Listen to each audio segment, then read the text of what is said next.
So look, over the past couple of years, we've all been disillusioned with the award shows and how terrible they are and how all their DEI picks are just absolutely atrocious for winning awards.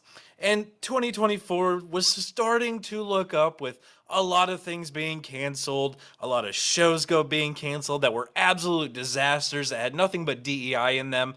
And then we had the end of 2024 kind of end on a high note where a lot of the woke weirdos are just spazzing out and freaking out and not doing anything other than running around tweeting on Twitter trying to pretend like they're in charge while everything around them is burning to the point where the normalcy of video games was starting to come back, just starting. You know, it's a little piece of flower that pokes up out of the soil, just starting to grow in. And I know a lot of YouTubers are like, "We're winning. This is it. They're done. They're over." You know, not quite, because, well, a lot of movies just got snubbed for winning Oscar awards this year. And some of them are absolutely unhinged takes. Sonic 3 being one of the ones that was snubbed alongside Madam Web for not being able to win an Oscar because they don't have enough diversity in them. Now, Sonic has a lot of diversity in it, and it's some of it may not be natural, but it feels organic. It doesn't feel too terribly out of place for there to be the diversity. So I don't hold that against the Sonic movie itself. And Sonic 3 was a fantastic movie that actually did really well in the box office. I think globally it made, hold on, let's check those numbers so I'm not wrong. So Sonic 3 comes in at $336 million. Its budget was like $120 million, so it's made its money back. It did phenomenally well. It was a good movie. I'd give it a solid 7.5. It's still a toned down movie. It does feel like it's for like the nostalgia people and kids. So it's not going to be something phenomenal. But in terms of acting, Keanu Reeves does what he always does. Absolutely nails the role. Shadow was a fantastic introduction. The end introduction, the little one in the credits, really wasn't that great. But I mean, it did set it up for Sonic 4, so I'm not going to hate on it. The movie overall was good. We get to see Dr. Robotnik. It did really well. I think it would at least deserve some sort of award. But jumping back to the article here, Madam Web, the feminist title made for women, about women, and how women are powerful, ineligible because of DEI requirements. So let's read some of the article here, and then I've got the PDFs and the pages pulled up so we can see what the Oscars are expecting. So award season is now in full swing as we lead up to 2025 Academy Awards. This year, Oscar eligibility criteria means that 323 featured films are able to be nominated for various categories, but more than a third of those are out of the running for Best Picture. Now, this is where it gets absolutely insane. The Academy has some pretty strict rules about what can be and can't be nominated in their most prestigious category. These include benchmarks for diversity and inclusion, as well as detailed theatrical release quotas. According to the Wrap, 36% of films eligible for Oscars, which make up 116 films, 116 films are not allowed to be nominated for Best Picture. There's some pretty big omissions too. Andrea Arnold's Bird, Barry Keoghan, Andrew Kendrick's directorial Women of Honor. Yeah, don't care about any of those. Those all sound like shit. Plenty more commercial movies also didn't make the cut, including Sonic 3, Madam Web, Bad Boys Ride or Die, and the musical remake of Mean Girls, Boy Who Kills the World, the Garfield movie, The Girl with the Needle, Harold and the Purple Crayon, Mother's Instinct are also all ineligible. Now, I mean, let's go through the list of some of the movies that I've watched. Sonic the Hedgehog 3, again, has a diverse cast. It's really, again, I keep saying it's a diverse cast because it is diverse.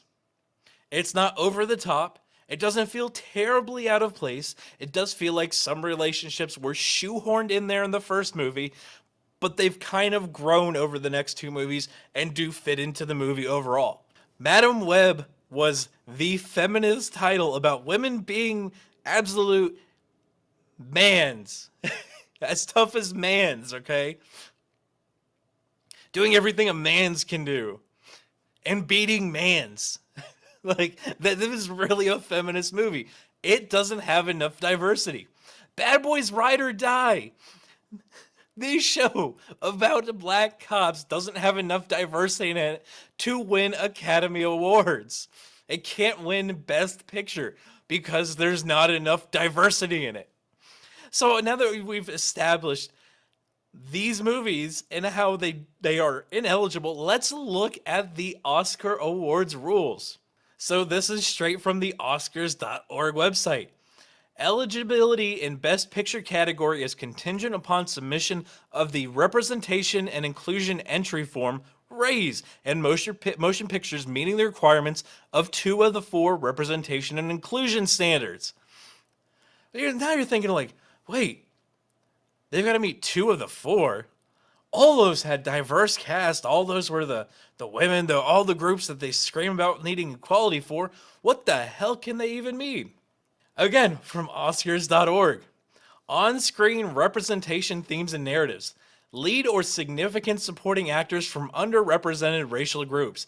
May include blacks, Asians, Hispanics, Indians, Middle Eastern, Pacific Islander, South Asians, Southeast Asians.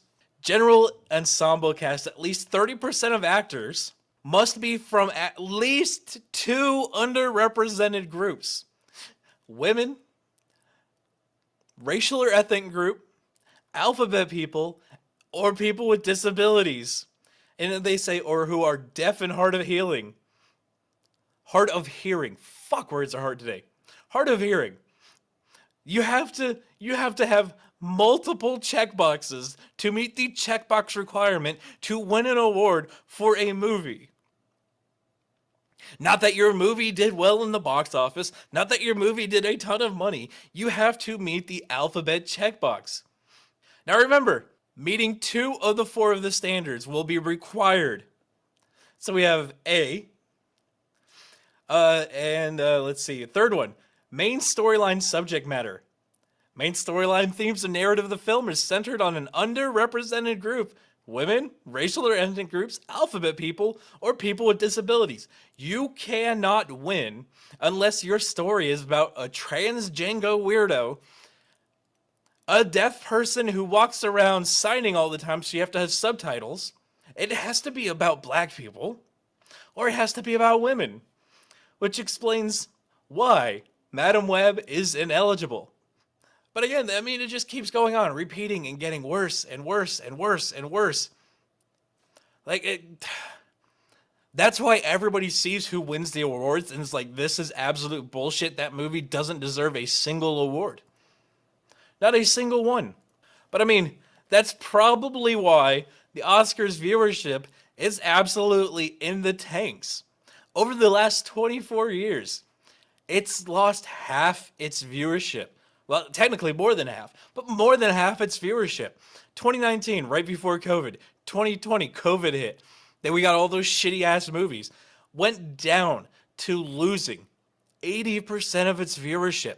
And this year they're trying to say that they're expecting more viewers. No, the Oscars is over. It's done with. It's dead. DEI has killed everything, and it's still suffering along because Hollywood weirdos can't stop circle jerking each other enough, just long enough to understand why their movies are failing. Can't even look at it. They tell us, oh, it's not made for you, don't watch it. When we don't watch it, they say, you're racist and bigots.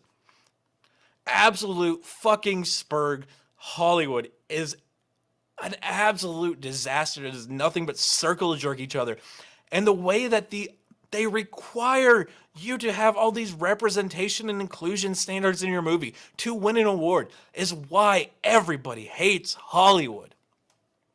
But I would love to hear your thoughts in the comment section, guys. While you're there, make sure you smash that like button. Make sure you subscribe. Make sure you share this one out, guys. And until the next one, be easy like sleazy.